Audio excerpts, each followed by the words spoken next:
Good afternoon, everybody. Thank you for joining us for this Prevention Network workshop. Our presenter today is Kathleen Zimmerman-Oster. She's a doctor, professor at the University of Detroit, Michigan in psychology. And she's the director of industrial organizational psychology of the Masters of Arts program there. She has a PhD from Wayne State University, a master's also from there, and her bachelor's from the University of Detroit. Kelly serves as the Director of Research, Evaluation, and Leadership Development for the Institute for Leadership and Services. And it's really impressive to see how much she's done professionally. And none of that encompasses all the volunteer work that she's been doing and all of the different experiences we've been able to encounter Dr. KZO with coalition work. And so, Kathleen, I don't want to take any more time away from your presentation. I know there's a lot of material to cover today. And so I'm turning it over to you. All right, well, thank you. So before we get started, I'll just tell you a little bit more about my background, just so you know, because that was kind of the credentials that Ruth shared. But I've been doing coalition evaluation for probably over 35 years. One of the first coalitions in the area was the Troy Coalition. And that was one of the founding coalitions with the DFC, Drug-Free Communities. If you're familiar with that, I think some of you were in the survey that I asked you to respond to. So I've got a lot of hands-on or boots on the ground or whatever way you want to say it. I appreciate you recognizing, Ruth, that a lot of it has been volunteer. Some of it has been paid consulting, but a lot of it has been volunteer. But I thrive on both aspects of that, is sharing my resources and my experience with coalitions with other people, because that's really how it gets successful. Great. Well, welcome. Thank you. Well, let's dive in. We have a lot to cover, a lot of slides, but again, my goal is not to cover all the slides. My goal is to cover and help meet the needs that you have for the reasons that you signed up for this this training. So these are the objectives we came up with, and we're going to try and cover these objectives today. But there might be things that come up as we go along where you have questions and say, I want to know more. And hopefully most of you, I believe, filled out the pre-assessment survey. I was trying to model the process of getting information and getting data to help you make decisions. And so learning more about my audience. So hopefully we'll get to share the best practices and ultimately some best practices for evaluation and sustainability so that you feel armed with resources. We can't cover everything today, but if you have some specific questions, we can kind of put those in the chat and leave them in the parking lot. If we don't get through them today, there might be a place for them in another forum or some individual work with you as well, technical assistance. So just kind of a background. I know most of you had said, but there were a few people. So we've got, a little bit of diversity in terms of knowledge base here. Some people said, yep, I understand DFC and I understand the SPF. But just to share with you, and again, some of you are from coalitions that aren't necessarily substance abuse or substance misuse coalitions, and that's okay because prevention has a pretty large umbrella. But any type of prevention really should be focused on kind of two goals. And no one ever starts anything thinking, well, this is only going to last for a couple of years and we're going to end it. Sustainability is really part of these two goals as well. So you see the two goals that DFC coalitions have, and it's really about the collaboration and the outcome. So it's a process and an outcome goal.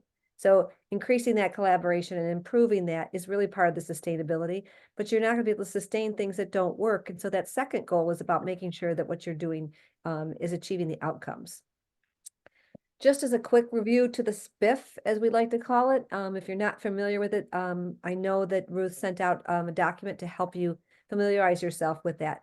I think a lot of prevention people, even if they don't know that they're spiffing things, I made it into a verb many, many years ago, we spiff things all the time. We think about things and then we make decisions and we move through planning events and going through with that and then trying to figure out, is it working or not? I think the difference about this particular model is the importance of the two things in the center, the idea that sustainability and cultural competence are these cross-cutting themes, that they're so important to the success of any kind of initiatives that we engage in, not just as coalitions, but as individuals, as agencies that we represent. We should be kind of spiffing these things. And so I always give a very quick example that, we spiff when we grocery shop. We look in our pantry, we do assessment, we look at our fridge, and we say, do we have what we need? Then we look at our capacity, like how much money is in the checking account? Do I have my credit card? All of that kind of stuff. And then we kind of make that list. What do we need? We move forward, we go to the store, we buy the stuff, that's the implementation, and then we come back and we put it all away and we go, ah, I forgot the milk, or I forgot the item for this recipe. And then we're like, okay, well, what can I build in so that I don't have to create a new list every time? And so some people have, their own little sustainability list, so to speak, that says, these are the things that I always get every month, every week, and those lists are already made. And so it's building things in so that we can be more efficient and useful, but also understand those two goals that we've just previously said. Can we reach our outcomes, and can we engage in a process that builds a community over time? So are there questions about SPIF that people are not familiar with or would like to know more about before I go forward with sharing a little bit about evaluation? I just wanted to quickly say that quote was gold when you said we spiff things all the time, and you used grocery shopping as an example that will forever stick with me. So I appreciate that. Oh, great. Thank you. And I have to laugh because I was telling Ruth, I don't even do the grocery shopping in my house. My husband does. And so I've had to teach him to spiff because otherwise he used to come back with tons of things. Some of you know I have six, now they're adult children, but when they were six young children, getting them, 2 to 9, or, the baby was born, the oldest was 9. So I wasn't going to the grocery store much with all those kids. So he got to do it. So he's a spiffer now. So thanks for noticing that, Effie. So evaluation is also a mindset, kind of like spiffing. And when I tell people, they say, okay, I tell people I'm a psychologist. My area of expertise is leadership development across the lifespan. And really, that's very much a prevention thing that we teach leadership, which is youth development. A lot of you talked about their coalitions, really targeting on supporting youth. And the umbrella of leadership would be my conceptual expertise. And so I do a lot with leadership all at ages, from youth, kindergarten programs, paper people. Some of you guys remember that in the olden days. It was a kindergarten prevention program, all the way to helping our coalition members realize that they can exhibit leadership no matter what their background is. And so it's really leadership development that we're talking about. My methodological expertise is evaluation. How do we know that things are working? We can say that we know that they're working. We have a list of things that we want to accomplish, but how do we measure those, and which things do we measure? And so it really takes a philosophy or a paradigm or a mentality to value evaluation as really a key component of that SPIF model. And that SPIF model really is about evaluation.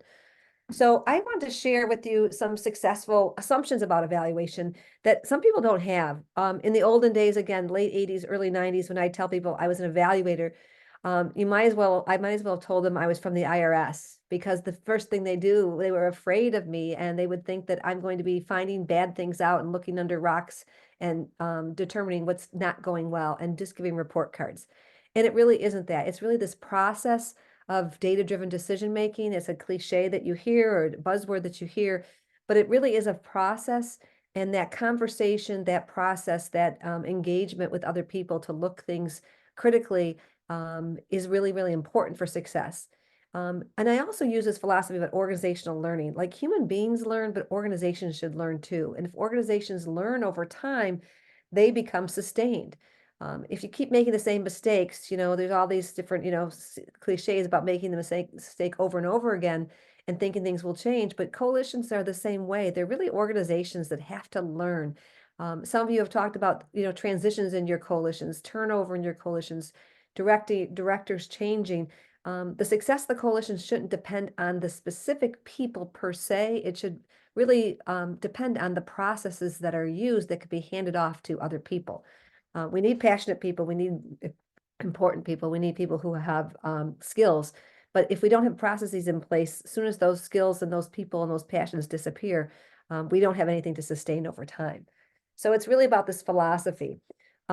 Many of you spoke about collaboration, and so I don't really need to go on about that, but how important collaboration is for the success of our coalitions. That's what they are by definition. And again, in the olden days when coalitions, the DFC was just brand new, coalitions existed certainly before that, but at least in the substance abuse prevention world, we were doing programming. And we used to think that, programming was the answer. And we did a lot of program evaluation in those days. And I think Jamie will remember, because that's where she kind of started. A lot of pre-test, post-test, wanted to find out. But then we realized I could spend a week, 6 months, 6 hours a day, doesn't matter what it is, with an individual, if I don't have this collaboration with other people to send the same message, those environmental strategies, if you will, that we weren't going to be successful. And so that collaboration became so important to help us with those environmental strategies. And that collaboration also helps us with that data-driven research model. Just seeing the evolution of RFPs, and maybe they're called something else now, I can't remember what the language is, but the evolution of that evaluation and sustainability basically didn't even exist on a lot of requests for proposals, whether they were federal, state, or local funding. And then as we started to understand the importance of the SPIF, even though it wasn't named yet, but those kinds of things started to become very much important. And so you couldn't write a grant without having some data to support what you were doing. You couldn't write a grant without showing how you would evaluate it. And so that whole model of SPIF started to be ingrained in the funding process, which is really important because when we get to sustainability, we have to model that we've been doing that over time. Scope and scale. Some of you mentioned that you have newer coalitions. Some of you mentioned that you have coalitions that have been around for a long time. When I asked a representative of a coalition, the question that I asked all of you, like, how do you know it's working? Or what is your objective? What are you trying to do? Most of the people who ask what they're trying to do, they have a laundry list as long as my arm. And they say, we're trying to do this, we're trying to do that. And they have like 50 things. And they're not staying focused. And they have a broad scale. And then they try to evaluate everything under the sun. And the idea is that your evaluation model has to match. What are you saying that you want to do?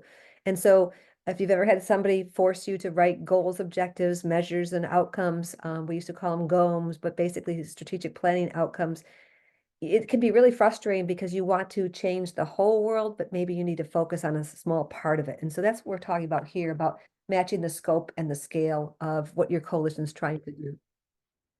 That second bullet was something that was ingrained to me with, again, one of these first coalitions, Troy, is that multiple methods, multiple indicators, multiple sectors. We all kind of get the multiple sectors part because that's been pretty much, shared with us, is that to really have a good collaboration, you need people from all different areas within the community.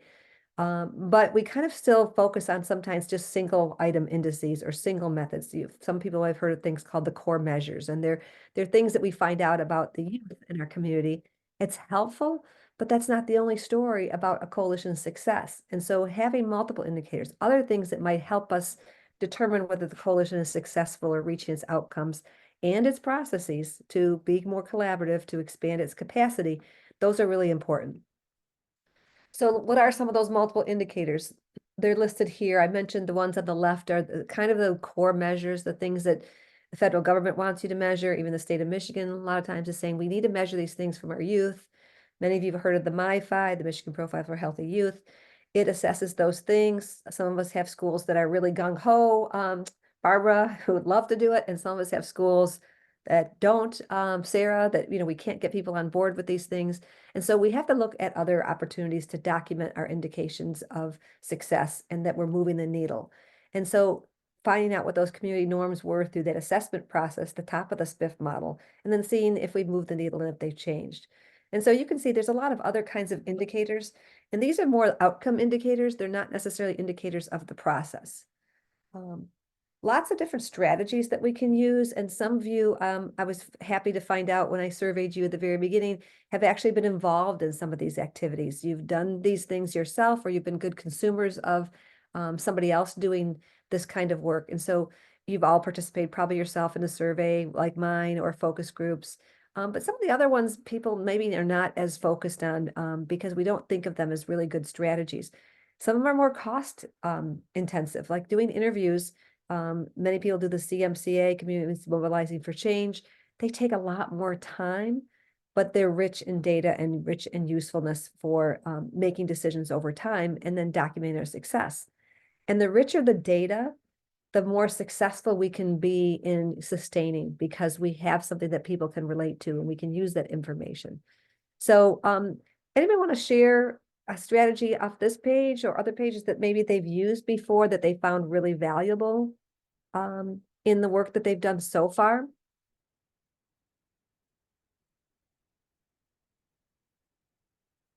One tool that's more valuable than others for your particular community, because we know that everything needs to be focused on the success of the community and how it affects the community. So I think for me, interviewing people has been really fascinating. That's really given me a picture. But making sure that I get like a wide scope of sectors is because right now I've mostly been working with like law enforcement and EMT and medical. But also that list you just shared has a lot of good data points that I think would be beneficial for our community. Right? Oh, the previous list. Yeah. Yeah, I think, and Megan, you mentioned that you're new, and I knew that from working with you too, but I think that's really important too, because the interviews, it's so important. Interviews develop relationships in different ways than surveys do. And they develop relationships different than focus groups can. And so strategies in and of themselves can be collaboration builders. Strategies that we list here, these multiple methods, help us to do the job of the coalition as well as evaluate it. So I never think of evaluation, and that's why this picture here, this Venn diagram and the SPF Venn diagram, everything overlaps with everything. When you're doing one thing, you're really doing other things as well. And so I like the interview technique as well, because it really helps develop those relationships and gets people on board and gives them a richness for what you're doing. That's a huge point. Go ahead. I was thinking that like I wish that and I'm gonna keep encouraging it that we could get more of our coalition members to do these interviews because they're so powerful and they're huge. I mean, I think that's how we're building our coalition is inviting people in and having a one-on-one conversation to build relationships. It's connection. So it's been really powerful. Absolutely. I know that some organizations, some coalitions have done like, they've called them sector dinners. Rochester started doing this a long time ago. And so they would invite people from just everyone from that particular sector, whether they knew them or not, whether they are part of the coalition or not. And those sector dinners, they weren't quite interviews, but they were more of an opportunity to really have discussion, not in a focus group way, in a more one-on-one networking, speed dating kind of way. Where people could learn about the coalition, but then also understand why their sector was so important. And that's part of partially an evaluation strategy because we get information, but then it's also part of sustainability and growth too. So anyone else want to share an idea or an experience that they've had with any of these methods?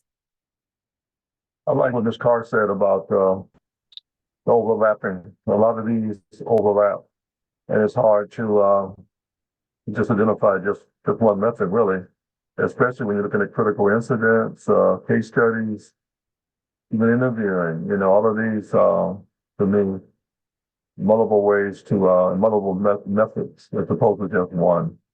I know I live in a community where there's a number of critical issues around violence, a number of critical issues around homelessness, a number of critical issues. And so when you try to interview, depends on who's doing interviewing, the strategy they're using, a lot of different factors that go into all of that. Thank you. Absolutely. I think that it's important that each of those strategies be thought through and how does it fit with that particular community, and is it going to give you the information that you need? And I like that you noted my comment about the overlap. And overlap is okay. When I put on my social scientist hat, as I'm a social and organizational psychologist, and as a social scientist, when we're doing like research, we don't want that overlap. We want to have everything clean and everything separate. And I always call what I do a value search, right? Is we use the research paradigm to do evaluation. And so using multiple methods or having them overlap, or if I'm doing an interview and I've got a protocol of 10 questions, but somebody who's a part of that interview or a focus group and somebody goes off in a different direction, but it's useful and helpful, it's okay to let that happen. But some people are trained in a very social science method where like, you've got to just only ask these questions, no prompting, no probing. That doesn't give us the information that we need to actually do the work that we want to do. So I think the overlap is actually a positive thing that some people are afraid of because they remember, I had a research class once a long time ago and I'm not allowed to do that. And I'm like, no, you need to, you feel free to have these conversations, and the interviews give you those critical incidents. And I'll say one more thing about case study and I'll move on, but this is a really important strategy that I've helped a couple groups over time with more of their programming than with their coalitions, but then it folds into the coalition because everything you do with the program or event or something that you're doing as part of the coalition can really be seen as program evaluation. And the case studies, we asked people who are facilitating workshops to think of, long-term workshops over time. And you could do this with coalition sectors as well, but following someone over time and their engagement with your coalition or engagement with your program, and maybe it's somebody you think is really going to be successful, and maybe someone who, for whatever reason, you think might not be as successful. And then sort of like those of you who have had little social work backgrounds, so keeping some case notes every time you engage with that person, just jotting down some notes. That helps you understand, how do I get the people who are more resistant? How do I get the people who want to help and they just want to do everything, but they do too much? And so in those case studies are things, they're documentation for us to refer back to help us be successful.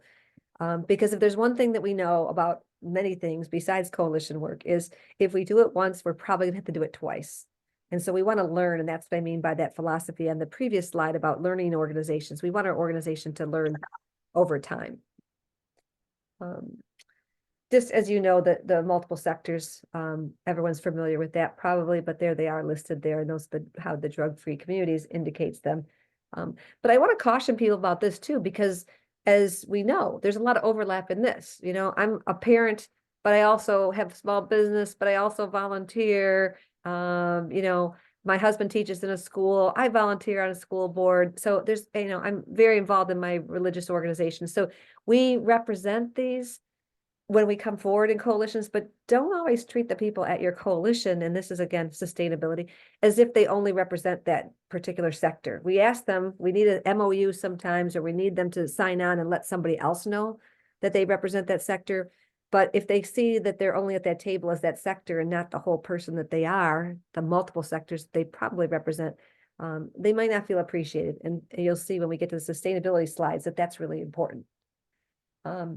It's not, evaluation isn't just a one-shot deal at the end of things. That's what most people think. I can tell you how many times I've had people call me as an evaluator and say, oh, we just finished this XYZ thing, event, initiative, training, whatever. And can you help me evaluate now? And now it's over.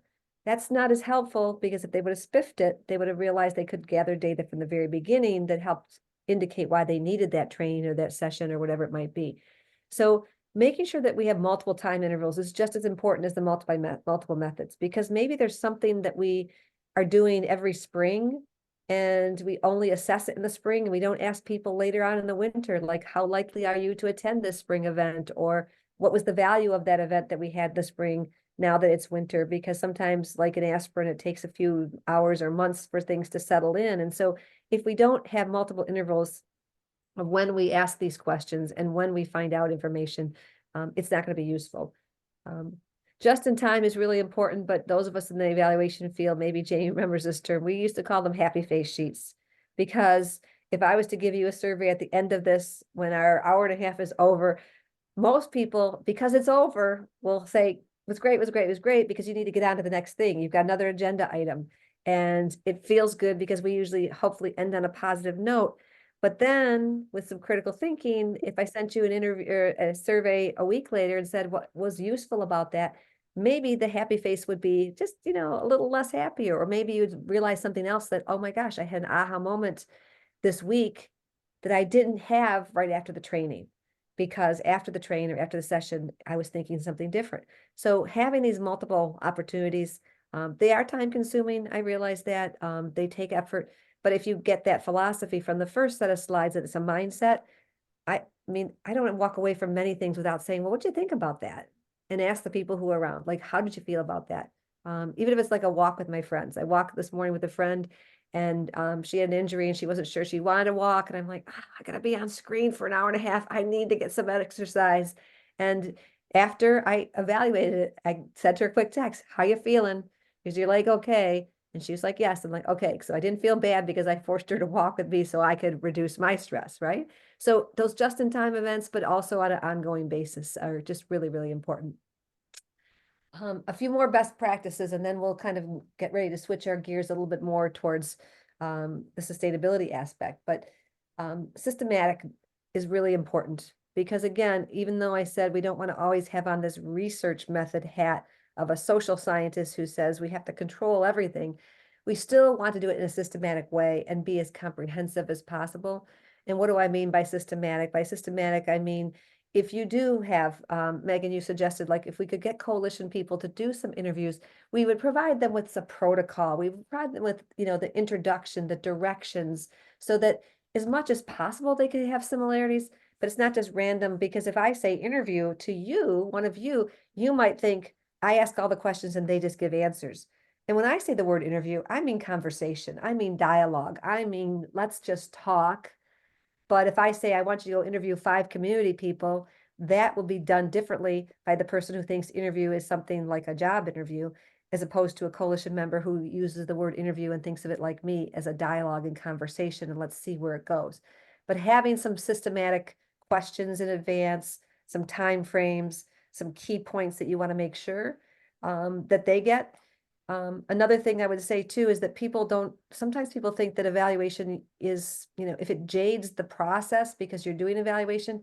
To me, if evaluation jades the process, and what I mean by that is if someone changes their answer because they're being asked it, then maybe it's even easier just to go ahead and ask questions, and evaluation questions can be interventions in themselves.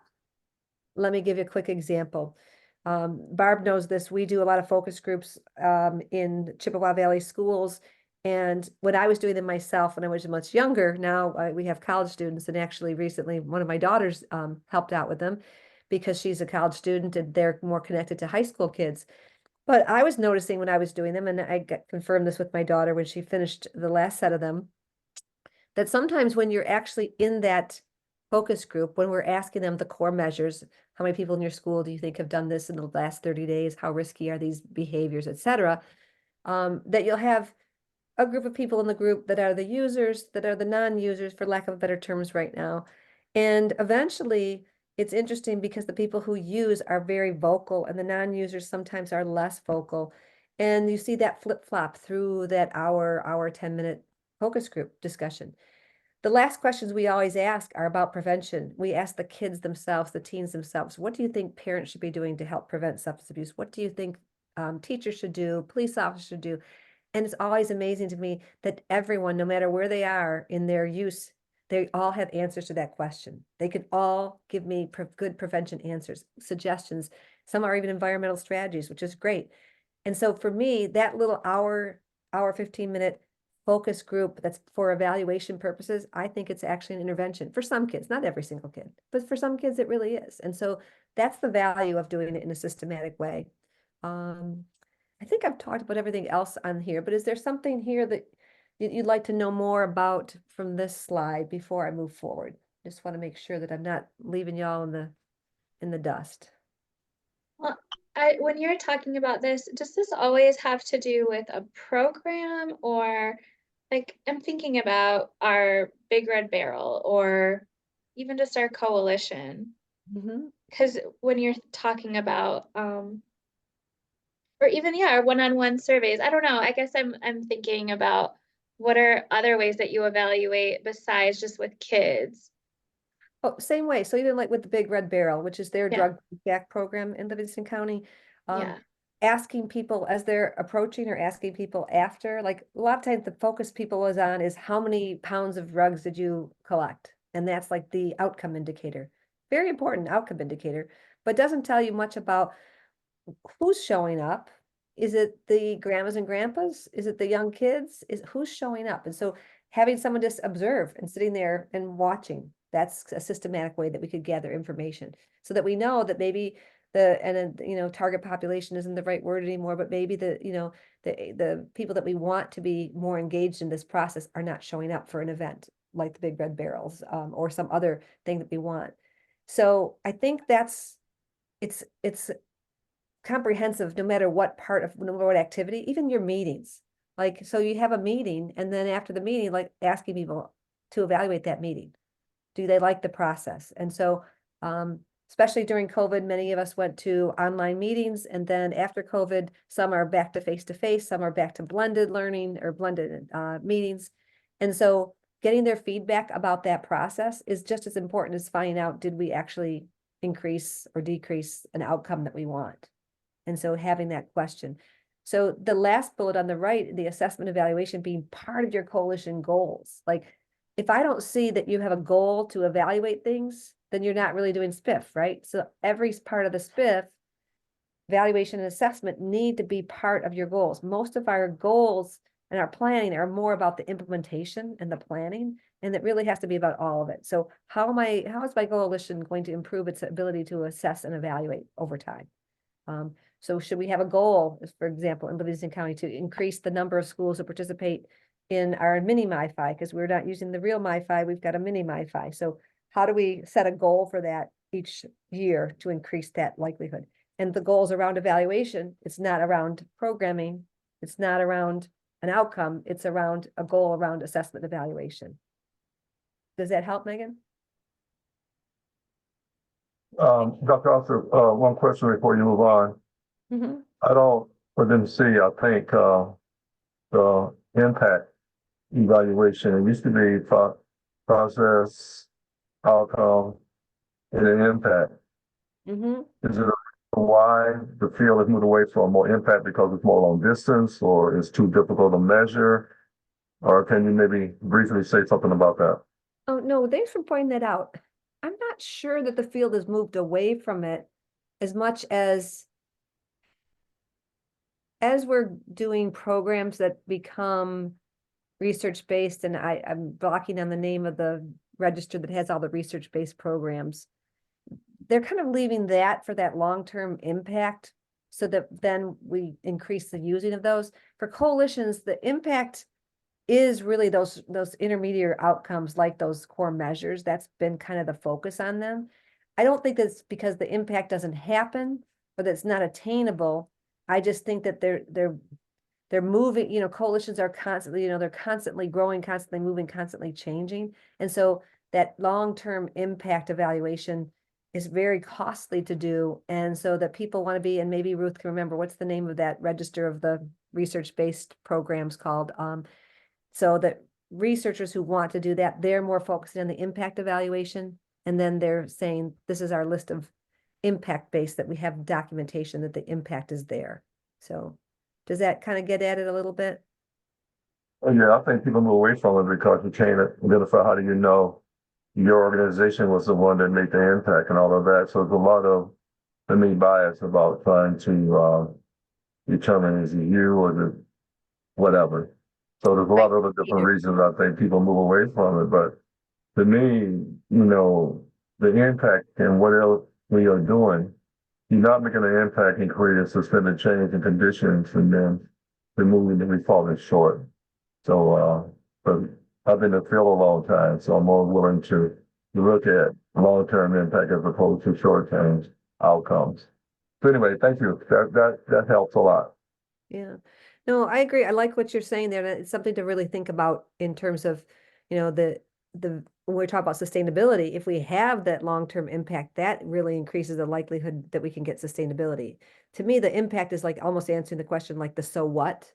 Like, so we could say that we have those short-term impacts, like they have reduced their past 30-day use, but so what? Does that mean they now are getting more jobs? Are they not likely to be addicted? Are they, what are those other longer term things that the reason we want to keep them off, abusing drugs, abusing alcohol, tobacco, and other drugs? So what's it's the so what? And so the impact part is really important. I just think it's really challenging for coalitions to bite that off too much. It really is. One last thing I'll say about that, it is really challenging, but when you talk about the conditions that we're talking about, you have to be challenged to challenge us, to create the kind of systemic changes that will create the impact. Otherwise, we've been funded and we this and that. And I think the other thing you said is so true. There's so much change and so many people that are moving from place to place. And so they're not there long term to be concerned about impact as they are about the process. So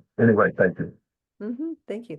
I like what you said too, but it's hard to deal with the competition, so to speak. How do we know that what we did made a difference?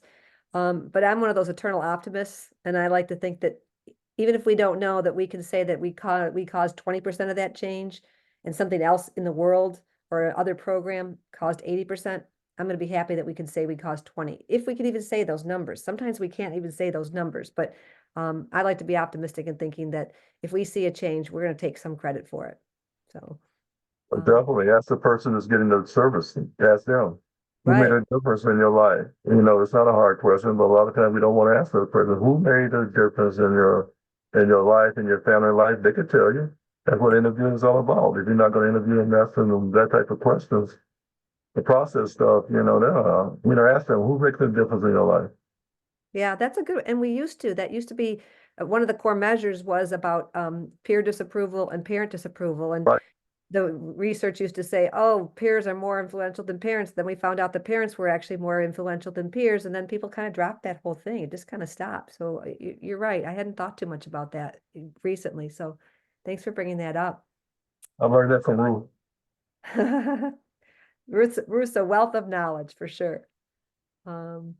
I think I've made these comments already to some extent. It's ongoing. It's everyone's responsibility. It's not just, again, hire an outside evaluator, have them come in, look under the rug, tell you what you're doing. Everyone needs this evaluation mindset, so they think that how are things working? And so it becomes the responsibility of every person. When I've done evaluation for more like, again, DFC evaluation is different because you have to have an outside evaluator. You have to have that long-term commitment. But when I've worked with smaller groups, and even Mary Jo, when I worked with her on a couple of different things, really my job as an evaluator is to show other people how to do the evaluation, right? I should be putting myself out of business, so to speak, that's part of the sustainability, that you might need some outside person to do some number crunching or some bigger things, or to help you write the questions the right way. But in my role as an evaluator, I should be teaching you so that you can get better at doing those things. And so that you could institutionalize evaluation in a way that somebody can develop those skills over time. And so then I'd kind of be the editor as opposed to then the author of a lot of things. And so in Barry County, I've been working with them for probably too long for me to admit, but probably 20 years with that particular coalition. And maybe it's 15 or 17, but they are so sharp at their evaluation. And I want to take credit for some of it, but it's because I keep handing it off to them. And then they come back with stuff. And so my job is really just to kind of green light things, think of things from a different perspective, be a partner with the coalition and be a member of the coalition with expertise in evaluation, as opposed to be the evaluator. And then bringing the expertise with other people, just like accounting and law. We all know a little bit about those things, but it's sure nice to have someone in our coalition that has expertise in an area. So it really is truly everyone's responsibility. These are just questions that I think it's important. Like everyone says, well, if I'm going to design an evaluation tool, and I think this is what you were talking about, Dr. Bonner, is that, what are the questions that we're really asking? And coalitions are at different places. And so an early coalition might have to find out, is my coalition even ready to be involved in reducing substance use? Many coalitions were started, and this is not still the case to some extent, but many coalitions that were started in the 80s and 90s really were because the community rallied around a tragedy that happened. And so the community readiness was there because of a tragedy. And people said, I don't want this to happen in my community again, whether it was, alcohol, tobacco, other drugs, gang, whatever it might be, violence. And so because of that, communities rallied together and their readiness was there to take on more information. But that doesn't mean they were completely community ready. So we have all these tools out there. And I know Ruth mentioned that there's a community readiness tool that's available on the Prevention Network website as well.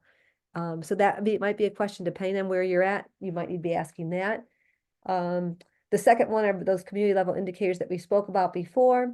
And then the third bullet is about prioritization. We can have a bunch of people around the table that show up, but some of them might be less or more interested than different things. And so rating there, let me just go back to that for a second, but finding out what they think is important, which goals are most important, and asking to move forward. So to me, that's part of strategic planning. And as we get into the section on sustainability, which we got to get to soon, really is about prioritization and how do we prioritize things. It's very much about strategic planning. And as we mentioned before, we've got program evaluation, satisfaction of people, and then internal assessment. This is my favorite because I'm a social psychologist, right? So I love to figure out how do groups interact with each other. And so with some of you that are sitting around this table, we've done a lot of these internal assessments and finding out what do our key members of our coalition think about the coalition, how do they rate it, how can we improve it? And so that is just as important information because it meets those two-pronged goals on the very first slide of, are we building collaboration? Are we building capacity? And we can only do that by assessing the internal workings of the coalition. So this is my little barometer stop. This is where I wanted to ask you some questions. Let's do the barometer there. She's got a little poll that she threw up for me. And if you feel like you strongly agree we need to spend a little bit more time, or we're ready to move on, is the disagree. So we've got 81% respondent. We've got 9 out of the 11. So it looks like we're pretty much ready to move on. So let's. Yep, so for anybody who wants just some more follow-up, some more discussion, dialogue on this, reach out and we'll follow up later. We can provide some additional individual TA or group TA, okay? Thanks, Ruth. So now we'll talk a little bit more about sustainability. And again, it really isn't a separate topic. It's ingrained in the whole process. I like to call it a cross-cutting theme. And so if we're doing evaluation, and you'll see this bottom line on many of these slides, use evaluation data to do all these things. This was called 7 Habits of Highly Sustainable Coalitions. And most of this information now moving forward, the previous information is pretty much my own. And this moving forward information is mostly from the primer, the CADCA primer on sustainability. And they have this list of 7 habits of highly sustainable coalitions. And I'm like, well, there's nothing really that says use data directly. They say track your progress, and that's the closest thing. It says they're crucial in outlining resources and needs and accelerating results. But you need to do that at all periods in time with related to your sustainability. And so I think the biggest point that I want to make about this is that sustainability, like evaluation, is everybody's responsibility, but that doesn't mean that you can't have a specific time frame that you're going to say, we are going to work on sustainability, or that you can't have a specific subcommittee that says, we are going to be a sustainability subcommittee. It should be always on the radar, but I think it's really important. Just like in evaluation, I always encourage coalitions to have a data task force, because if you're doing a lot of surveying and evaluation and research and interviews, there's all this abundance of data, and every single coalition person who's part of your coalition doesn't want to sit down and sift through that. So a subcommittee can do that. Same thing goes here with sustainable coalitions in terms of capacity. You don't want to burden everyone with this capacity on a regular basis. If you can get a few people who said, this is something I'm interested in strategic planning, I'm interested in making sure this coalition moves forward, and I have resources and tools to help you, then you might want to propose a small committee. If you have DFC money, they ask you at certain points in your programming years that you have to put forth a plan. And so that really nudges you to do it. If you wait till just that you're nudged, you're probably going to be really frustrated with the process, because you're just going to fill out a report, and the report will meet their needs, and then you won't really feel like you're sustained. But again, people who are on this call are part of coalitions that had DFC money or have now, but a few have had DFC money and they're still working, they're still successful. And I would say these are probably some of the habits that they were engaged on, is that they focused on the goal, and meaning the specific goal. They didn't diversify too much. This is about being really mission focused and staying clear to what you're wanting to do. Even though I said in the beginning, prevention has this big umbrella, and we can be preventing violence at the same time, or suicide at the same time as we are substance misuse, because there's so much comorbidity and correlationship between those. But if we don't stay focused to what our funders want, or stay focused to what the people who are around the table find a priority, then we're going to get lost, and we're going to be doing so many other different things, and we lose sight of the goal. So that's really, really important.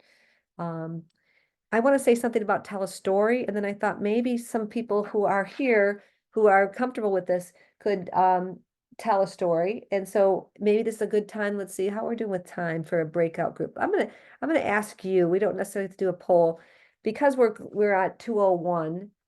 Breakout rooms kind of take a little bit of extra time, and I think they take away. So if there's people who are willing to kind of just share their coalition story, a little, and I don't mean a story of something that happened, I mean the story of your coalition. I call them elevator speeches, and they're going to be something that are being necessary for one of the later steps in coalition sustainability, which is writing your case statement. And so if there's anyone who feels really comfortable that they're used to, and probably someone who's been a coalition director for a while, you're on the elevator and someone has no clue what a coalition is, or specifically what your coalition is, how would you share that story? Because that's really, really important. So I guess my story of the coalition work that we have done is continuing emphasis on relationship building and partnership. So because partnerships, a lot of times when it says here, something about seek funding first, local funding first, and your local partners have different sources of funding that you can use to maximize your capacity with them. So I think sustainability is really tied to your ability to have multiple partners, multiple relationships, not just depend on one source, diversify your coalition activities as much as you can according to what the criteria are. And then really seek these kind of sessions to learn more about what you can and cannot really do. Because as far as I know, this is free. And so for people and everything who are seeking knowledge, especially if you begin in the field or trying to sustain yourself, this kind of information, I thought the evaluation materials that you handed out was very easy to read, but very effective to understand. And this doesn't cost me anything. Now, a lot of the things we participate in cost money for different things. So this was wonderful to be able to spend an hour and a half learning about this and share with my other coalition partners. Well, thank you. Appreciate that. Looks like Jamie has her hand up. Jamie, do you want to share your coalition story? Sure. I'll give you my elevator speech when we have a new alcohol retailer that comes into Taylor.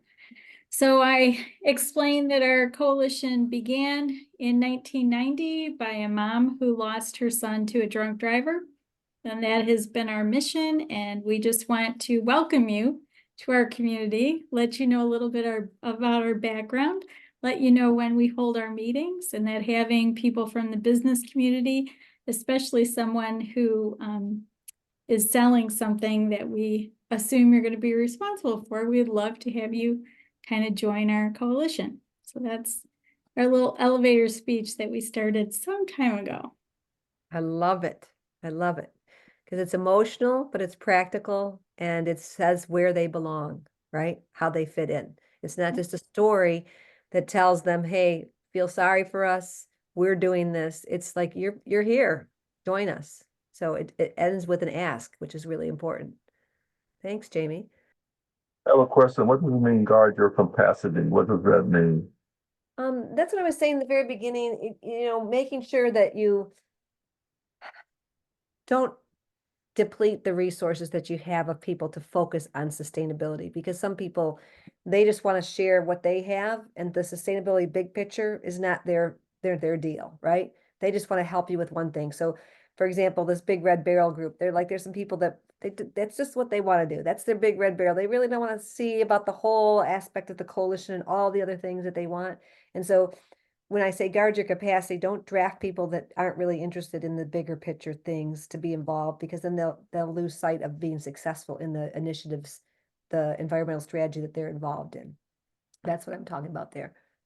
Okay, thank you. And I saw Ruth's explanation too, so you might want to say that. Everybody saw it in the chat. Yeah, we've been using the chat a little bit, and for me, guard your capacity also means don't try to be all things to all people. If somebody comes to your coalition with an ask and it doesn't fit your current strategic plan, it's okay to say no and refer them to somebody else that might also help them. Excellent. Okay, thank you. That's great. Yep. And I would connect that same thing with focus on the goal, so that if you don't, it's really easy to follow the money, right? You can budget the plan, or you can plan the budget, right? And so what you really want to do is say, what's important to us? All right, let's learn a little bit so we can get a little bit deeper into this. You all kind of know why. So the why we need to do it isn't really the question, but just as a reminder, it does take financial and human resources, and we know that it takes it over a long haul. We're not going to fix everything overnight. And so sustainability is admitting that we're in it for the long haul and realizing that it's hard. It's really easy. I mean, like a teenager who gets their first paycheck, we're like, okay, spend it all and we're going to do this. And so we don't want to be that. We want to be someone who says, okay, what can I put away? What can I develop? How can I make sure that this money is going to be here in the long term with our people as well as our money? So what are these 4 steps? These are the 4 main steps, and I want to try and get through them just briefly to introduce you to them. And like I said, the primers are such a great resource.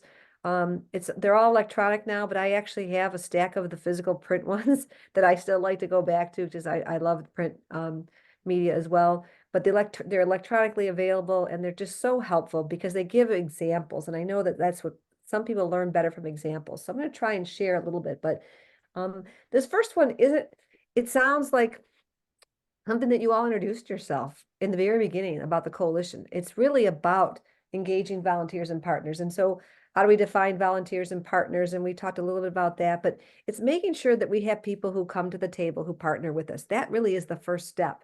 So it's not that much different than actually building a coalition, right? Sustainability starts with you have to build the coalition. Ruth said she liked that term, legitimate peripheral participation. I always say the coalition isn't just the people at the table. It's the people who are at the table, maybe come to a monthly meeting or twice monthly, whatever it might be. They're not the only people who are the coalition. The coalition is everyone that they represent and they go back to. I have absolutely loved hearing some of the things that you have chimed in with and some of the things we've discussed in the chat. What questions might you have as we take this brief intermission?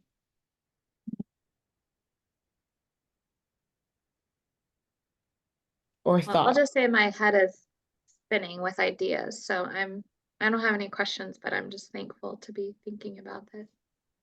I love it. I love that you have ideas. I hate that it's spinning. So hopefully you can, take some time to get some of that out, jot it down. But I love that you have all those ideas. Nicole? Nicole? Okay, we'll give Nicole a second. Shelley?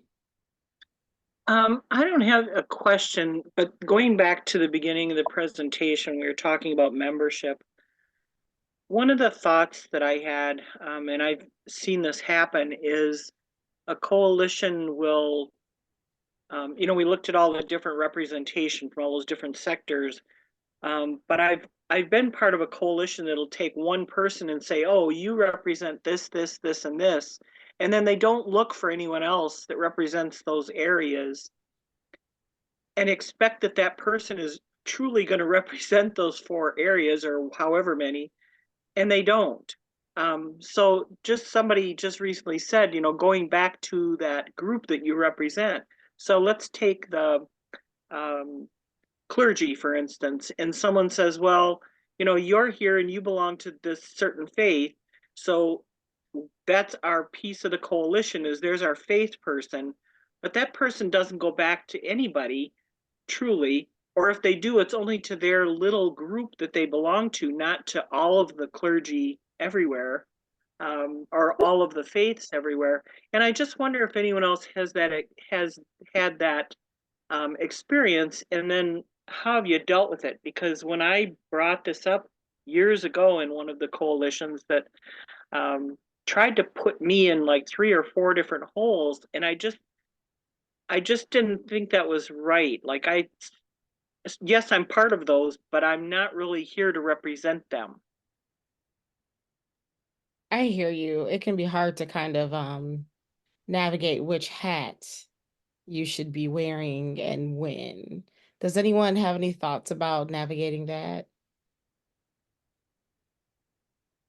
I see why a coalition would do that, because you do want to say that you have somebody from all those sectors, but the reason you want somebody from all those sectors is because they're bringing information from that group. For instance, your clergy or your student. I mean, you're getting, if you're planning a project, not only are you getting more help from a lot of different people, but you're getting more insight from them.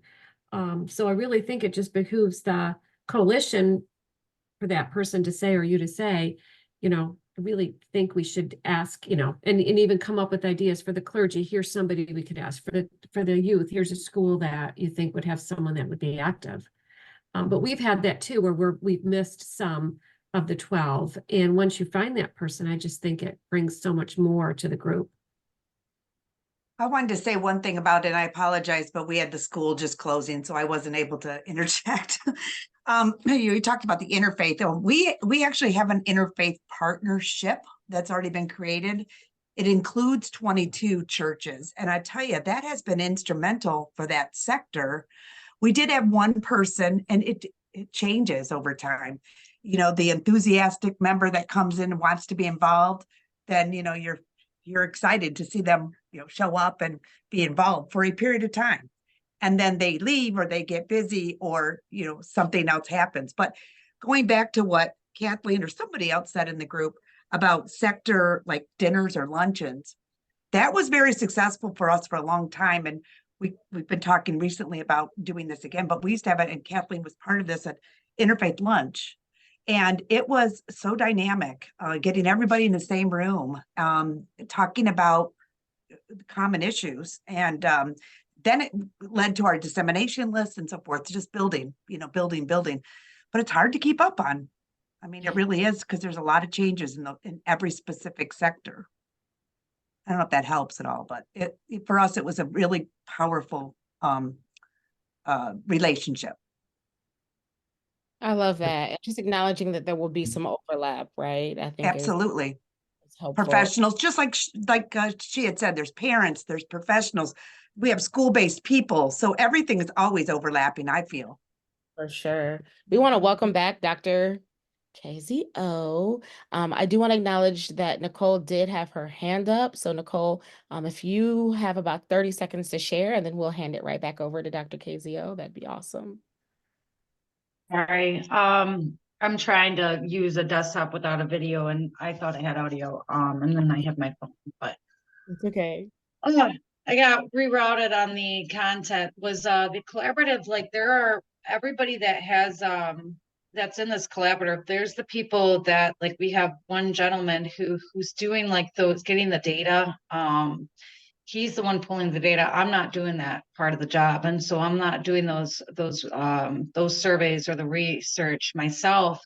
I'm part of a collaborative that gets those things done, is working with the police force and working with, you know, different, like we have the fire department, police force, health department.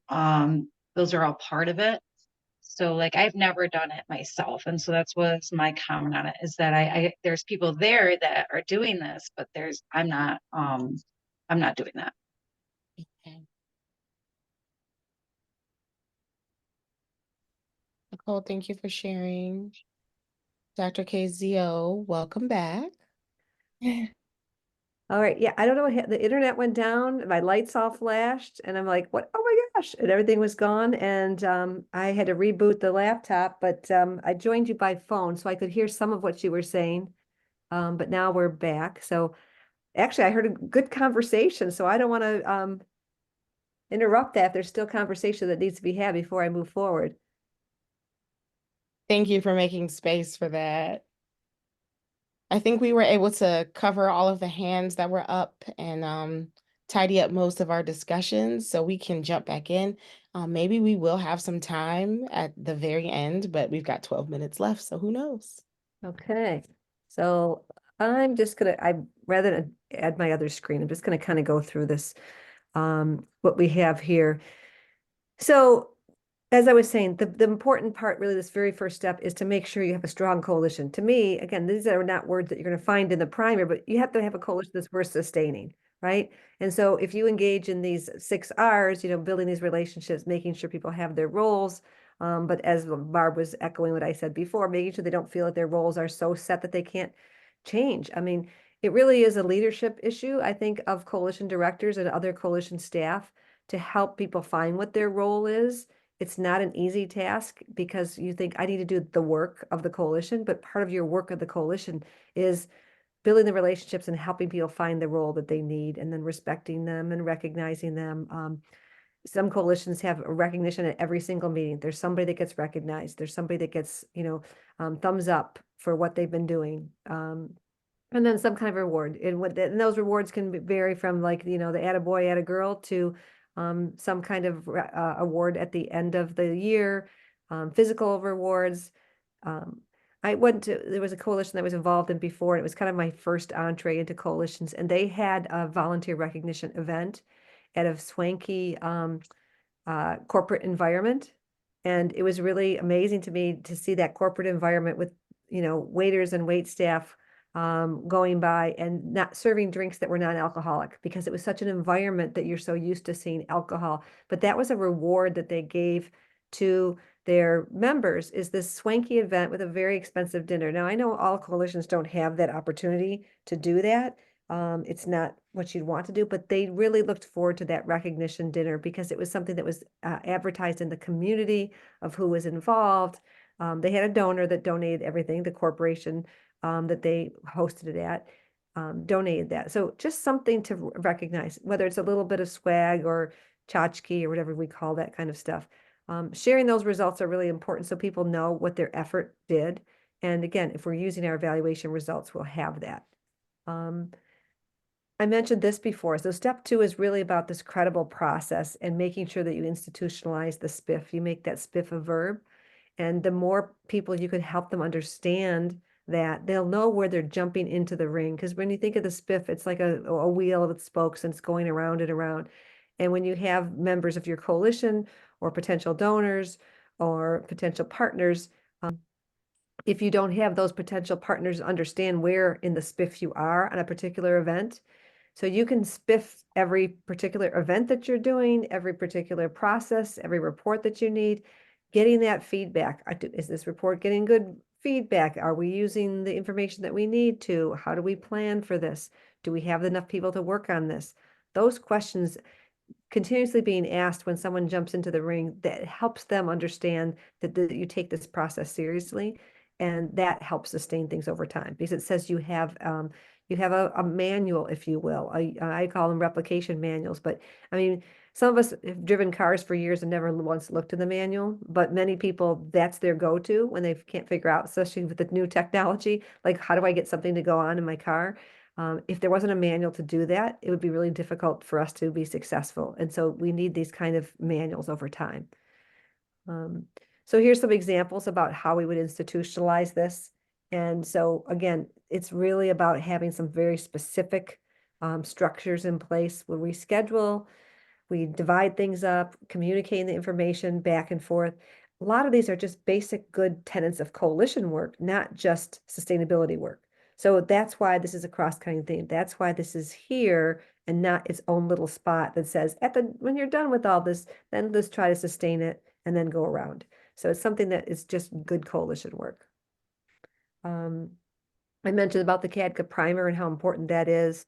And this is partly a reward for some people too, is allowing other people in your coalition to go to CADCA events, to go to the forums, to go to the trainings, whether they're virtual or in person. And if there's resources to do that, that's kind of a reward for some people because they want to learn and they're hungry to learn. And if you can share that with them in those opportunities, that could be a reward, but it also builds the strength because again, as people move on, we talked about before the tendency for there to be turnover in coalition membership, then the more that they feel that you've invested in them, the more likely they are to stay invested with you because now they have the resources and the knowledge. So important aspect there. This is important too. And this is, again, some people call this an org chart. I call it a sociogram, but we don't always have, some people are very visual. And so I like the idea of this is showing somebody on paper. It's like the elevator speech on paper, like the who's who, the what's going on. We used to have brochures, right? But people don't have brochures. Now we have websites. Websites are helpful and they're kind of like this organizational chart that has all the basic information, but we flood our websites with so much information that it competes for, are we trying to educate with our website? Are we trying to tell them about our organization? What are we trying to do? And so I think sometimes, especially with this generation, they love, the Instagram kind of approach. And so infographics are really, really helpful. And infographics in terms of sharing who we are, not just our data. And infographics for data are really important, but infographics about who we are. And that helps with that elevator speech because we can't always corner people in the elevator, but we might need to send them something. So another way to look at how we do that. Having a specific timeline, just like with evaluation, really, really important. It allows us to know where we're at and say, oh, we expect to do this by May, but we're not there yet. And so having a timeline, it's not always perfect, but it's a way to have a goal, a target to go after. And I think that's really important. Some coalitions, as I mentioned, it's like, okay, everybody, all hands on deck. We're all doing strategic planning / sustainability planning, which I kind of use them interchangeably. And some people are like, no, we're going to have this little subcommittee, and that works too. The tools of the trade, I've been told that many of you already know what logic modeling is. If you don't know what logic modeling is, that's probably another whole session. And I'm sure there's resources on the Prevention Network website, but logic modeling is so helpful to explaining who you are. The elevator speech just gets them interested, right? It gets their antenna up, it gets their ears perked. Then you have to show them something. And they're not going to want to look at tons of data necessarily right away, but a logic model, surprisingly, is something that's easily understood by a lot of people. This is why we do what we do. This is how we do it. These are the methods that we use. And so another important tool to put in your arsenal. The step 3 is important. It's ensuring relevance. And so it's getting back to those volunteers, getting them involved again. And I use volunteer in a very broad way. They could be coalition members, but they could be people who are just connected with your coalition. And so they might not think of themselves as a member per se, but they've been engaged with what you're doing. Helping them to understand the root causes of the issues in your particular community, as opposed to just having the answers for them. And so this is really why it's so important in some, when you go back to the logic modeling, this idea of the but why here. And one of my examples that I always give is, I was working with a coalition in sort of Livingston, well, maybe not Livingston County, but a coalition who their but why had to do with they were near a lake where there's a lot of boating going on. And so their issue related to their alcohol use, and this is before marijuana was legal, but their big issue was alcohol use. And it was something really focused on their particular community because it's a big boating population. And so they had to design their tools and their sustainability around that part of their community. And that's what I mean by relevance, is it has to relate to your community. If you're just trying to sustain something because you can tell everyone, well, it's research-based, it's data-driven, and the rest of the country is doing it, they're going to snore and they're not going to be interested. So you have to make it relevant to your particular community and how it's useful. Hot button, this is the only thing that's a little bit different with this one is there are some hot button issues that happen in communities. So maybe there's a tragedy, maybe there's an election, maybe there's a notorious event that happens in your community that could be even a positive one. And aligning yourself with those hot button issues is important. But as we mentioned on a much previous slide before I got bopped off, is that you don't want to use that to lose your focus, because if you focus on every hot button that's happening that comes down the pike, then you don't really have an identity. It looks like you're chasing the money or you're chasing these issues, and you want to be affiliated with everything that's going on, and you look like a coalition with FOMO, if those of you know what that means, as opposed to a coalition who has a clear focus of what they want to accomplish. This is pretty self-explanatory.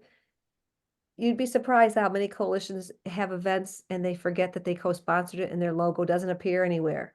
That's an important little tactic of sustainability, is people familiar with your logo, getting the word out, making sure people know about the coalition. Again, this isn't just sustainability, it's just good plain coalition work. So if you're thinking, am I working on sustainability now? Chances are you probably are if you're doing good coalition work in general.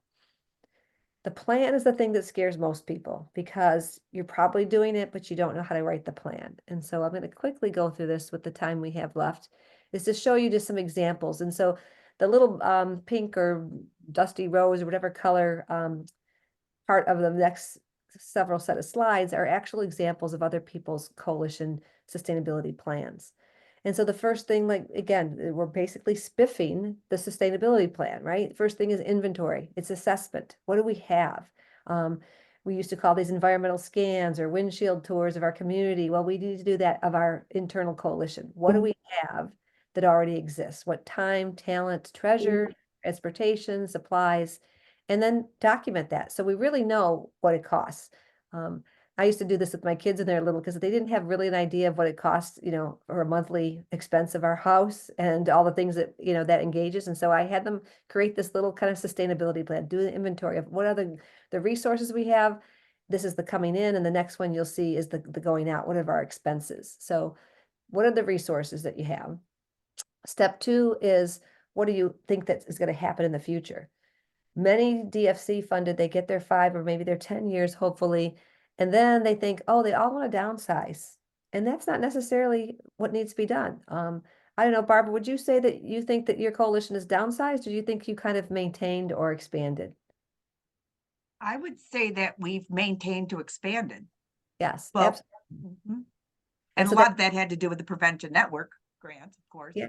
And so that's why I want to call you out on that, because in a good way, because most coalitions, when they think, oh my gosh, we're losing our DFC money, we got to downsize. How many people are we going to have to cut?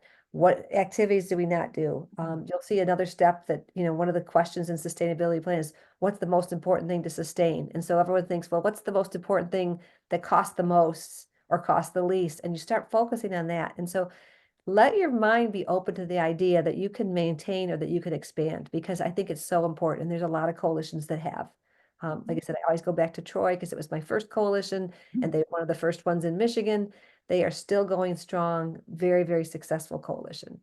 You know, And to add on to that, you know, at the end of DFC, you really do need to move before the end of DFC, as they keep telling you throughout the whole process, but you are so busy doing the reports and doing the work. But I would say to everybody, do put some time into it, because they do help you quite a bit in that process, you know, to create the plans to help you move forward.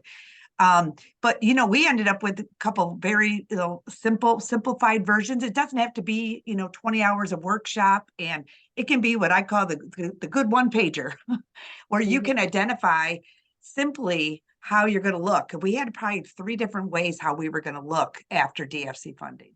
We didn't know, you know, so we were pursuing different ways. It was an interesting time. yeah, there's always a plan A, plan B, and plan C. Okay, let's try to quickly go through. And so here's again, this is the planning. So this would be again for an expansion possibly, but what are the salaries that you need? So these are all those expenses. The first one is the resources, what's coming in, and these are the expenses of what's going out. The next part here is, you know, selecting the funding strategies. And again, most people think, oh, the only thing we can do is we can only think about how we're going to get another grant. And that's the only option. Grants are great. Grants are helpful, but remember, we call, oops, we didn't mean to switch that. We call grants soft money for a reason, because we know that they're not always going to be there. And it's possible that you can get some hard money. It's possible that an organization that you've been working with, maybe it's the fiduciary of the grant in the past, maybe it's another organization who says, we want to adopt or adapt and fold you into our organization. And so that the organization can have some hard money, a budget item, a line item in a budget of somebody else's budget. Really, really important to think outside of the box and those possibilities, and not being afraid to ask. The sharing, most coalitions have been doing a lot of, oops, for some reason when I tap on this, it's advancing, but the sharing, most of you are used to that already. You know, in kind, sharing positions is not always common, but I've worked with a lot of coalitions who shared positions with another agency, with CARE, with United Way Community Services, whoever it might be.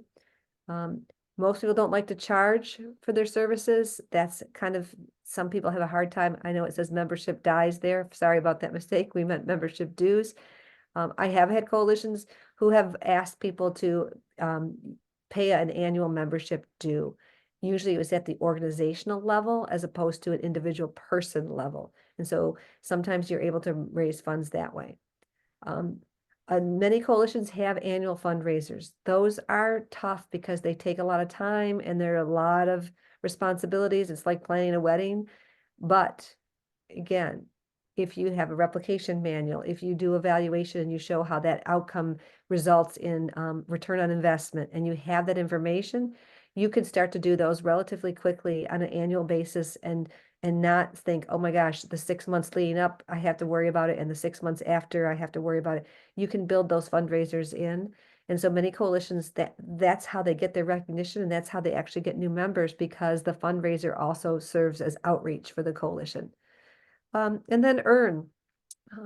Working with profit-making businesses. That's kind of a rare thing, and people don't want to think about that because they think, oh, I don't want to figure out how we can sell something or how we can engage our coalition in a different way than they're used to. I don't see that happening as much with other coalitions, but it's still a possibility. And so if anyone on the call has an example of how they've done that, where they've actually earned money for their coalition in a different way besides fundraising events, that would be useful. And this is just an example here. Oh, Barb's got a hand up. Go ahead, Barb. Real quick, I don't know if you're going to hit this or not, but obviously appeals, website donation, we did that, and that we do an appeal probably every quarter. We ask at every meeting, just it's a simple ask at the end of every meeting to donate. If you like your work, if you like to donate to the coalition. We just recently did a QR code so people don't have to go to the website, they can just scan it. So making it easy for them to donate. I love the QR code because I think that's so easy for people. It makes it just like a one-shop thing, and then they don't have to sit there with their checkbooks and all the things. And I know someone has said they're going to create a Venmo for their coalition, so it makes it even easier than the QR code. So, Ruth? Yeah, one of the recovery coalitions I worked with actually opened a thrift store, and they operate that. Oh, neat. That's awesome. It's a great idea. That's pretty unique. All right, let's keep moving. So now we're on to step 4, potential sources. So who are these people who could come to the table? And again, it really is a brainstorming. We think that we're always thinking about who else should be at the table because we're always trying to build sectors and sector representation, but this is specifically around resources. And you know, it's hard for nonprofits because some people use this model of influence and affluence, where you only want to invite people to the table who have the money, who you know can support it. But that doesn't always work, because then you've got people making decisions that aren't really in the trenches, so to speak, or aren't really engaged with the issues of the community. So having one big donor or someone put you in your will, that sounds great, but it could actually be a fall through, because it could be a problem if they don't come through with the money, but it also could be a problem because there might be people in the community that don't necessarily align with that one particular donor. And so having diversity of funding is so important, not just with your grants, but with who your funders are as well. And that can be a challenge. And that's why, as much as we don't want coalition work to be political, we know there's some aspect of it that it is. And so considering who those funding sources might be is going to be an important aspect. So this is just a little sample of looking at each of the possible strategies that I just mentioned, and then listing some people, and then having a target amount.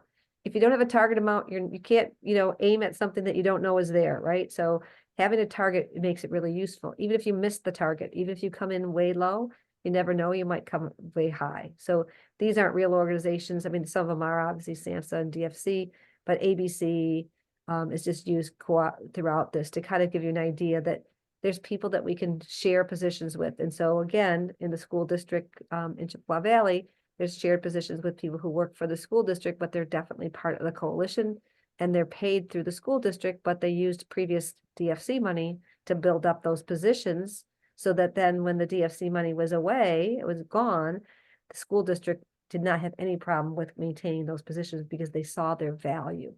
So it's something that's a long-term strategy. It's not something you just say, hey, by the way, we're going to lose this person. Will you cover their expenses?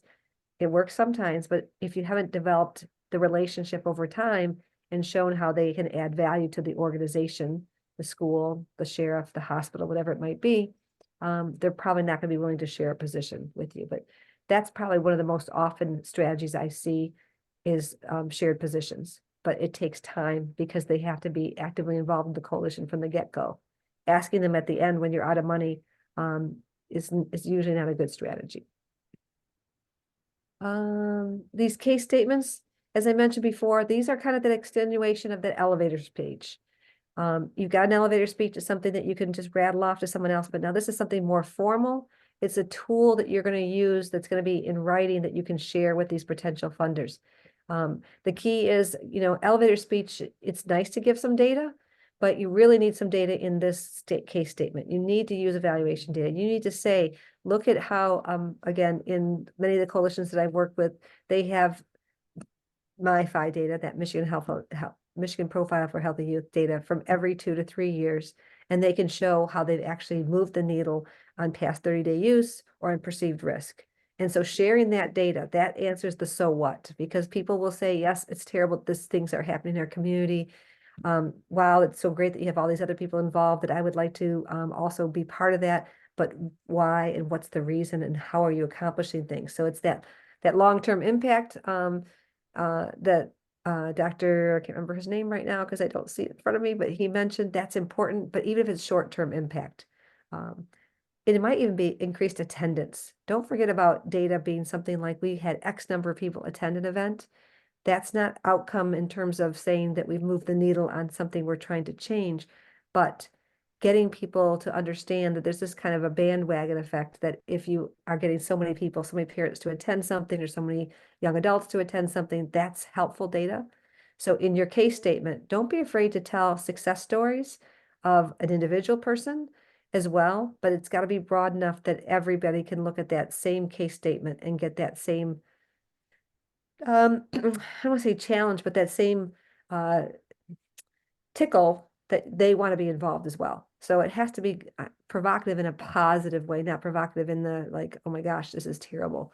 I need to be concerned. So sustainability plans or these case statements, I think, need some work, and they need many sets of eyes. And so that's where it's valuable to share them with many people on your coalition as possible. Maybe a small subgroup of people develop them, but having the whole coalition take a look at it is going to be really important. So they can say, oh, that's what I'm involved in. I don't see that. Or, wow, that's how you say it. Now I get it. And I can say that to other people the same way. So it's really a multi-layered document. So again, these are just some questions that maybe would be in your case statement. When you're writing the case statement, you want to answer these questions so that people know what they're getting involved with and what you're asking for the money for. And then here's just an example of a case statement. I know it's allowed to read, but it's the idea that they talk about it makes a difference by using strategies that have been proven successful. So the first part of that case statement, any coalition could use that, right? But you got to talk about what's the drug of choice. So maybe some of you are really focused on marijuana and alcohol. Maybe some of you are focused on suicide prevention. We heard a couple of different things, but the formula for the first part of the case statement really is useful for any coalition. But then you have to get more personal. Then you have to get very specific. Then you have to share why your particular coalition is useful. So this is a very general, generic one, but if you don't personalize it, it's not going to ring home to the community members that you're trying to get involved. That previous slide ways back said about staying local. You can get funding from larger sources that aren't in your own backyard for sure. But if the people in your backyard, the local organizations and local funding potential people get involved, that makes it spread and the ripple effect goes outward. It's hard to get this outside money and then bring it in unless it's big grant money. So at this point, I do want to let everybody know we're drawing it to a close. We got step 6 here we'll cover. I did drop our evaluation link in the chat. We're going to follow up on that. And I do want to invite you to create your own case statement and then send it to us if you would like some feedback on that. If you want just another set of eyes to help develop those and fine tune that, a case statement is a perfect tool to develop. And so I want to encourage everybody to follow up and develop that specific tool at least. Thank you. Any other questions you have, let us know. Thank you all for your extra time today. I appreciate you sharing your experiences with us.